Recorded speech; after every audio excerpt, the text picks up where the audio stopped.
Suzanne Simpson lived a simple, peaceful life in Alamo Heights, Texas. A great job, a loving family, and a future she had worked years to build. But on one quiet October night, she vanished. No goodbyes, no note, not a trace. Her husband reported her missing the next morning.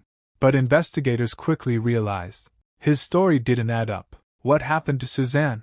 Tonight we walk through every minute of that night, and the shocking truth hidden behind it. Suzanne was 48, smart, educated, driven. She graduated from the University of Texas back in 1995, worked years in the tech world, then built a successful 13-year career selling homes in San Antonio.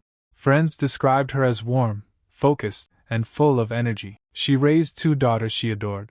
She trained for half marathons. She managed a family, a career, and a home, all with a smile. But in private, that smile was fading. Suzanne's marriage to Brad started strong, but over time, things changed. He became controlling, short-tempered, possessive.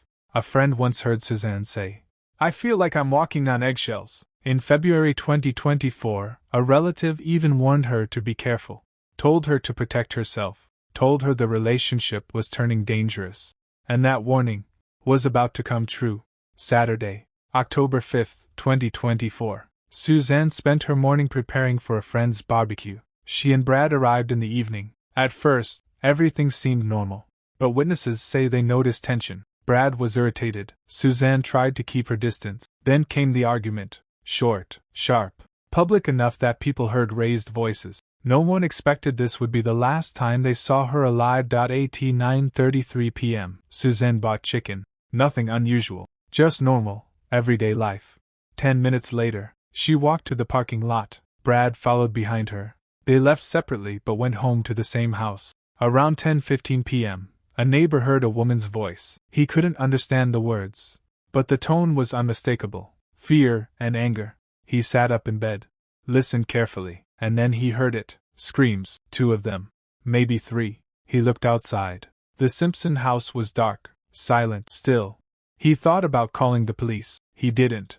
He would regret that forever. At 10:48 p.m., detectives later found phone activity inside the house. Maps, searches, a sudden burst of movement. But at 11 p.m., everything went silent. Suzanne's phone stopped responding, stopped pinging, stopped existing. Meanwhile, Brad's phone kept moving. He went into the backyard, into the kitchen, back outside again, over and over. At 3:30 a.m., he finally left the house in his truck. Camera footage captured him driving south. Alone, calm, focused. But what was in his truck? Investigators believe it wasn't empty. At 4:02 a.m., Brad stopped on a quiet road near a wooded area, stayed there for a moment. Then another camera caught him turning around. He returned home before sunrise. By 7:30 a.m., he was walking door to door, asking neighbors, "Have you seen Suzanne?" His voice shook, but detectives say it didn't sound like fear. It sounded practiced. When police arrived that morning, Brad told them, "She went for a walk. She never came back." But detectives immediately noticed something wrong. He wasn't worried. He was defensive. He kept talking about her mental health, kept offering explanations no one asked for. Detectives had seen this before. Once investigators subpoenaed surveillance footage, the case changed instantly. Earlier that night, Brad purchased industrial-sized trash bags, a large tarp, cleaning supplies, a cooler, all after the argument at the barbecue. Cameras also caught him carrying something heavy to his truck at 5:17 a.m. Wrapped, long, rigid.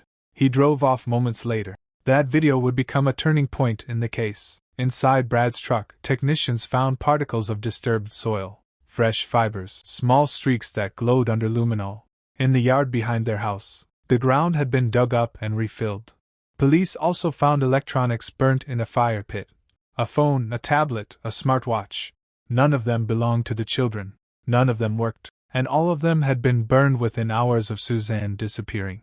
The most damning discovery came when a search warrant uncovered a power tool in Brad's storage unit. A saw. Inside it, DNA. The crime lab ran the profile. It matched Suzanne.